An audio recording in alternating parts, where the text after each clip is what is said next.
vous n'êtes pas prêts. I have to finish it. There's a cost.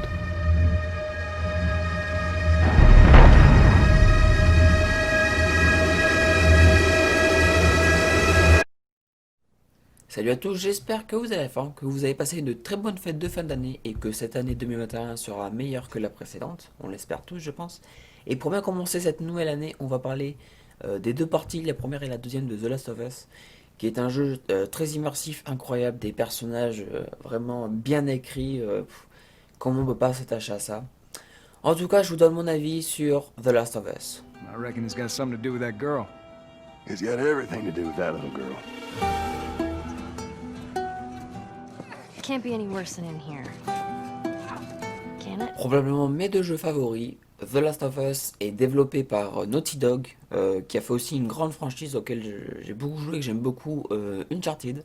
Alors c'est Neil Druckmann qui est en partie créateur de l'univers sur The Last of Us et qui sera aussi attaché au projet de la série sur HBO. Parce que oui, il y a une série en préparation qui est énormément attendue en live action sur l'univers, avec les producteurs de Game of Thrones ou le réalisateur de l'excellente série Chernobyl.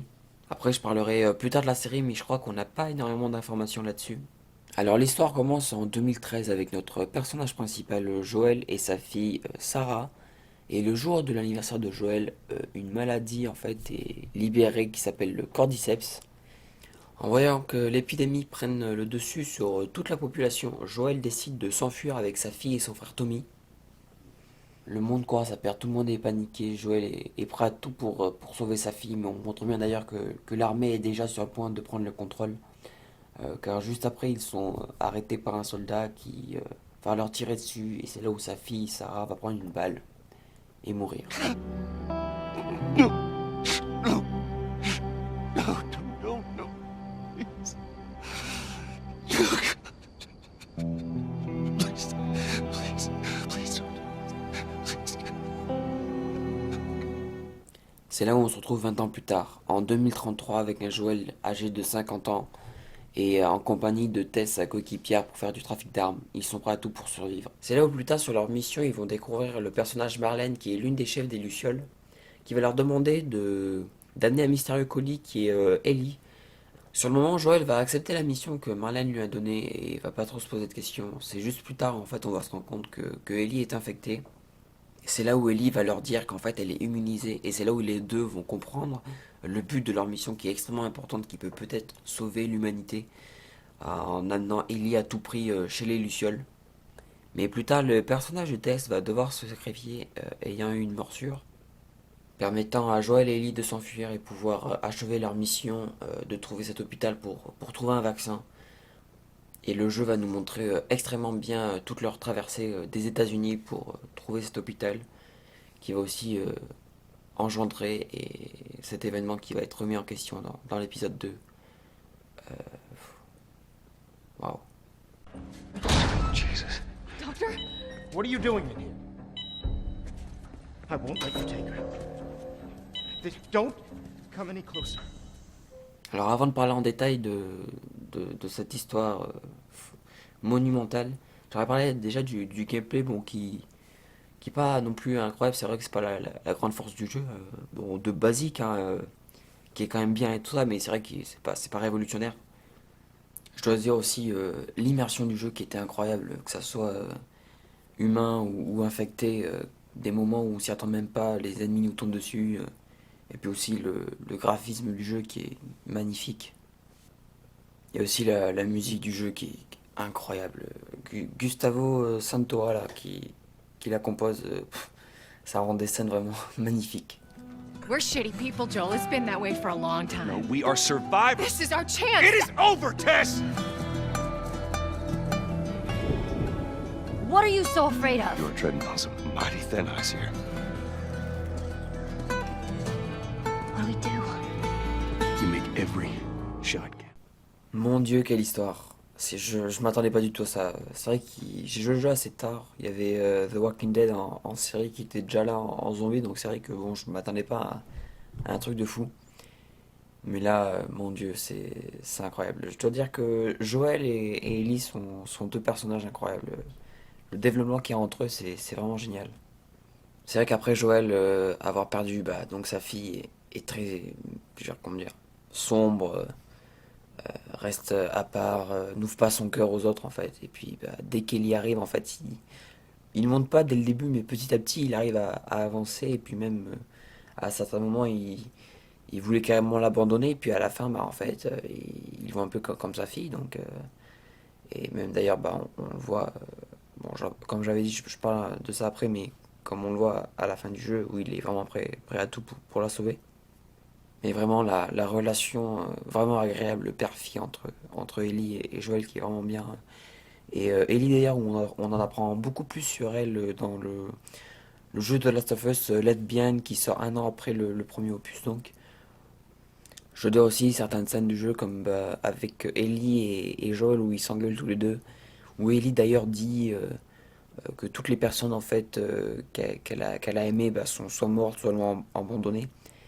Et bon après ça touche d'ailleurs un peu au 2, avec la fin du 2 je trouve, bon, j'en parlerai après. Mais une scène vraiment puissante, je trouve vraiment incroyable, où d'ailleurs c'est là les deux où vont vraiment se rapprocher, et une relation que vraiment j'aime beaucoup. Je sais pas aussi si vous vous rappelez des deux frères dans le jeu, je trouve qu'il a donné une scène d'ailleurs après où bah, donc le plus petit s'est fait mordre par un infecté, et puis après donc meurt parce que son grand frère le tue. Il a tué son frère, il est complètement démoli et se suicide juste après. Genre, c'est une scène très puissante qui fait presque très mal, genre vraiment mal au cœur. Shit! Ellie? Ellie, are you alright? Oh my god. Sam? Oh no. Sam? Henry? Ellie, stay there. Henry? What have you done? I'm gonna get that gun from you, okay? Oh, okay, easy. It's your fault. This is nobody's fault, Henry. It's all your fault. Henry! Henry, no! Je trouve que le jeu nous montre des scènes vraiment très très fortes en émotion. Même quand je me rappelle le moment où on découvre aussi le groupe cannibale avec Ellie, plus tard d'ailleurs, va s'enrager sur lui pour le tuer. Et puis après que Joël arrive d'ailleurs pour aider Ellie. Stop! Stop! Fucking touch me! It's okay. It's me. It's me. It's me. Look. It's me. He tried to. Oh, baby girl. It's okay. It's okay. Oh. It's okay.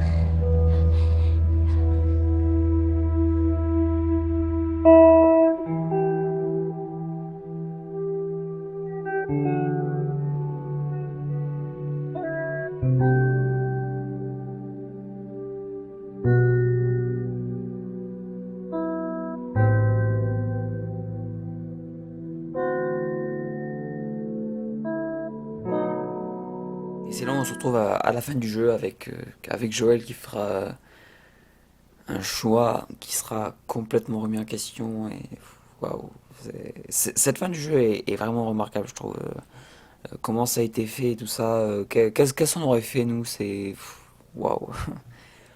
Je veux dire que Joël avait le choix de soit bah, de sauver Ellie, donc comme il l'a fait, ou de la laisser bah, mourir pour créer un vaccin. Alors oui, c'est vrai qu'on aurait pu dire que on sait pas si le vaccin aurait marché, mais quand même il aurait créé un vaccin qui aurait pu sauver des millions de personnes.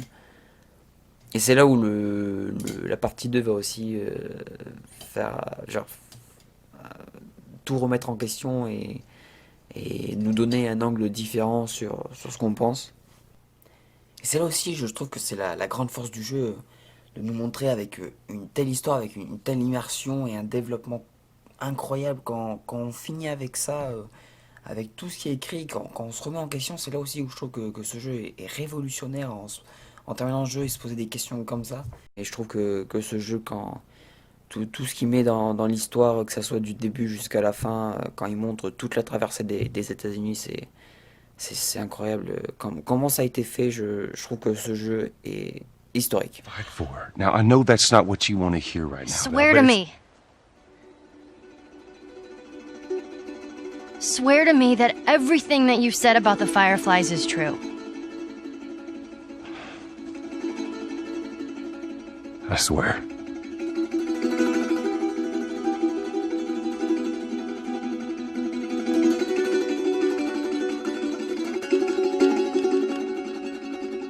Okay. Comme je le dis assez souvent, la partie 2 de The Last of Us est le jeu de la haine. Et c'est d'ailleurs comme ça que je pense que les éditeurs du jeu l'ont fait. Avec beaucoup de culot, si on peut dire.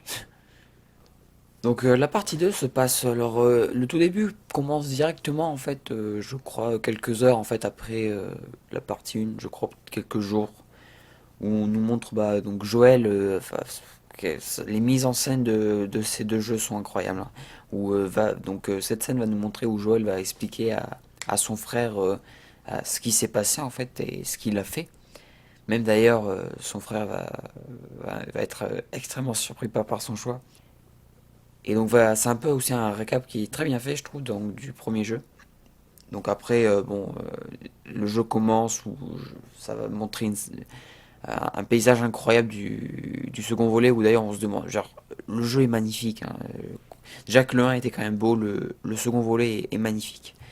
Et c'est après où l'histoire va commencer, donc on a Jackson, et ça se passe 4 ans plus tard, donc. I know you wish things were different.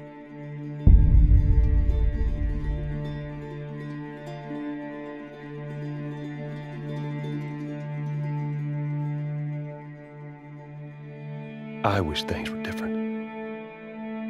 Ellie!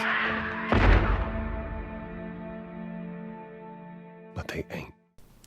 Donc je crois qu'Ellie a 18 ans, si je dis pas de bêtises. Et donc on voit qu'ils mènent leur vie tranquille, donc... I heard you had quite a night after I left.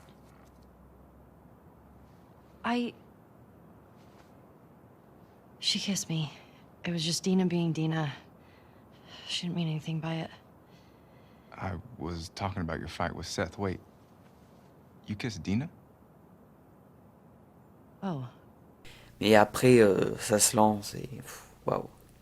Je dois dire que ce jeu, quand on va découvrir le personnage de Abby, qui va nous montrer en fait un autre œil de ce qui s'est passé, ça va foutre la haine chez tout le monde. Et c'est vrai que ce jeu au début avait...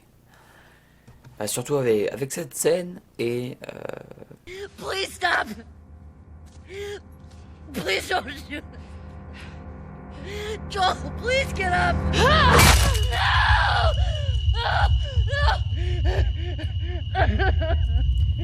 qu'on allait jouer Abby pendant des heures et ça a pas plu beaucoup à tout le monde. See why she's so... What? This way. Pull out your gun. Pull out your gun. Pull out your gun and shoot yourself in the fucking head, please.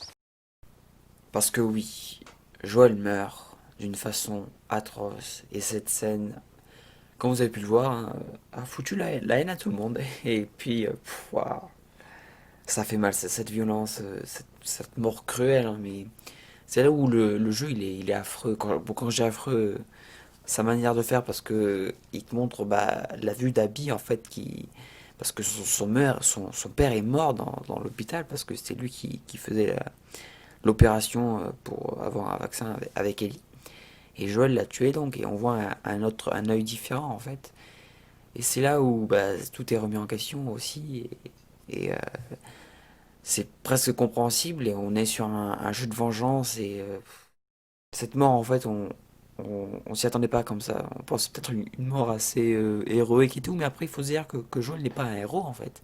C'est quelqu'un qui survit, mais il faut se dire que comme on voit avec Abby, si on le voit d'un œil différent, il a torturé plein de gens, comme on nous l'explique dans le 1 déjà, sur certaines scènes où il a fait des choses pour essayer de survivre, hein, comme tout le monde. Puis là, il a tué quand même presque toutes les lucioles pour sauver Ellie. Alors c'est vrai que c'était un peu un choix égoïste, on peut dire. Mais bon oui, après Joel n'est pas vraiment un héros, c'est une personne qui sait juste de survivre, et cette mort très cruelle qui peut peut-être être compréhensible, mais wow, ça fait mal, ça fait très mal.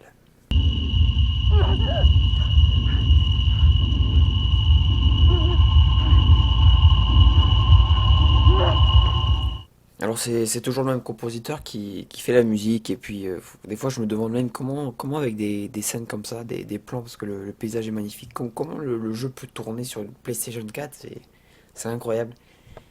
Et le jeu, bah, genre la musique c'est toujours aussi bien, peut-être même que je pense que je la préfère au 1, c'est alors après c'est toujours Neil Druckmann qui édite le jeu donc aussi Naughty Dog et tout ça. C'est vrai que Ellie, dans cette partie 2, moi qui adore ce personnage, il y a des moments où je me suis dit, mais ce jeu est vraiment une partie de vengeance, hein. Euh, on va dire que Joël a tué le père de Abby, puis après c'est donc Abby qui va tuer Joël. Donc après Ellie va chercher Abby en tuant bah, ses amis. Donc après Abby tue d'autres Abby. C'est vraiment interminable. Mais au bout d'un moment où bah, Ellie en fait a sa vie tranquille vers la fin du jeu et donc t'as Tommy le frère de Joel qui va revenir lui demander bah, de repartir pour la tuer à Abby. C'est un choix. Le problème c'est qu'on nous montre c'est vrai qu'elle est encore elle a des traumatismes en fait avec ce qui s'est passé donc elle peut pas passer de l'avant. Mais de faire le tour du globe pour la tuer pour essayer de la tuer encore une fois bon.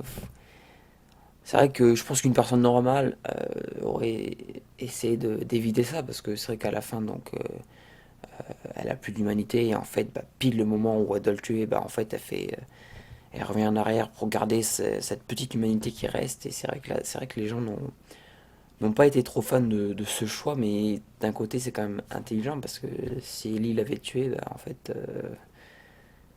qu'est-ce qu'elle vaut en fait c'est ça le truc.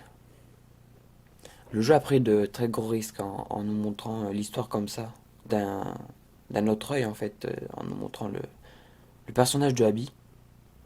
Je trouve que Abby est l'un des personnages le mieux écrit, je dirais même de l'histoire du jeu vidéo, parce que c'est vrai que c'est peut-être pas un personnage auquel j'apprécie énormément, mais si j'ouvre un peu les yeux, je trouve qu'en fait, il y a une évolution vraiment incroyable avec ce personnage du début, parce que c'est vrai qu'au début, bah, tu jouais d'une façon extrêmement violente en fait, et bah, petit à petit, après des heures à avoir joué, on nous montre un angle différent et ça nous donne des aspects différents du jeu.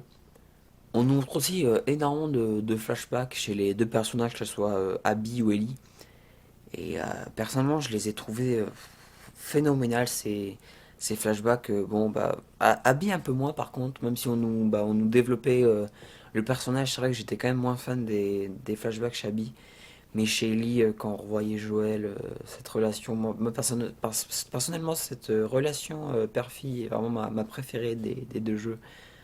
Où on revoit Joël, le premier flashback, je crois, avec Ellie, c'est quand c'est l'anniversaire de Ellie, donc où ils sont au zoo chez des dinosaures et tout ça, et puis même d'ailleurs où t'as Joël qui parle de Jurassic Park et qui dit carrément comme ça que le deuxième Jurassic Park est moins bien que le premier, genre. Des scènes vraiment super bien mises.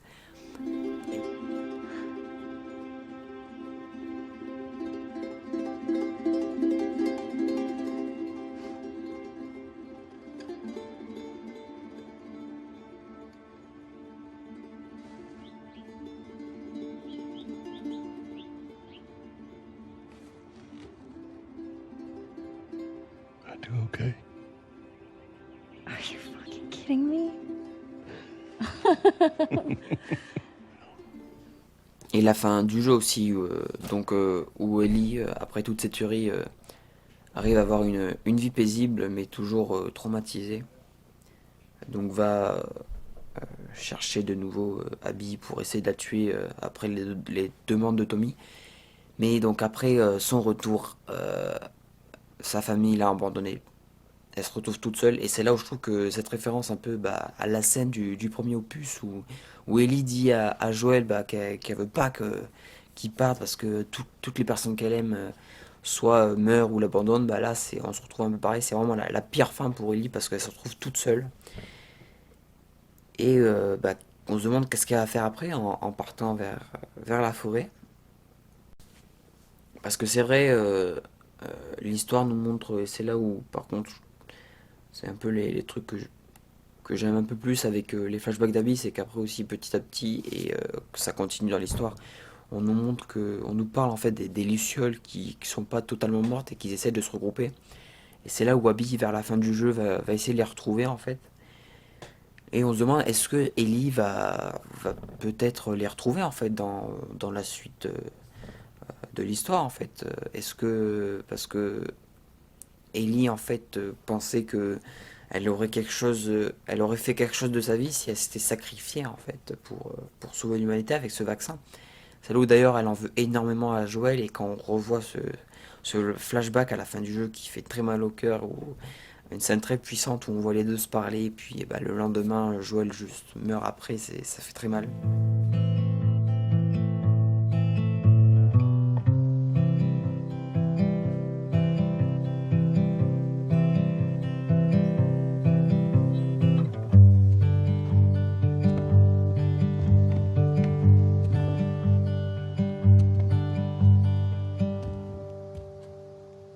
Hey.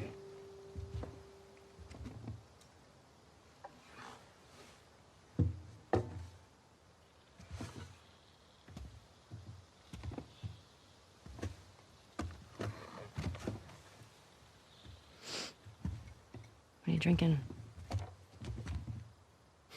Coffee. Et c'est là où je trouve que le jeu est magnifique de nous donner une histoire pareille avec une telle émotion en fait dans tout ce qui nous montre, et avec une fin qui nous donne la chair de poule, et c'est là où je trouve que ce jeu est magnifique dans tous ses aspects, et cette fin grandiose, pleine d'émotions, vraiment, vraiment qui donne vraiment envie de voir la suite d'ailleurs, avec j'imagine le troisième opus, et donc la série sur HBO, donc à voir en tout cas, un jeu incroyable.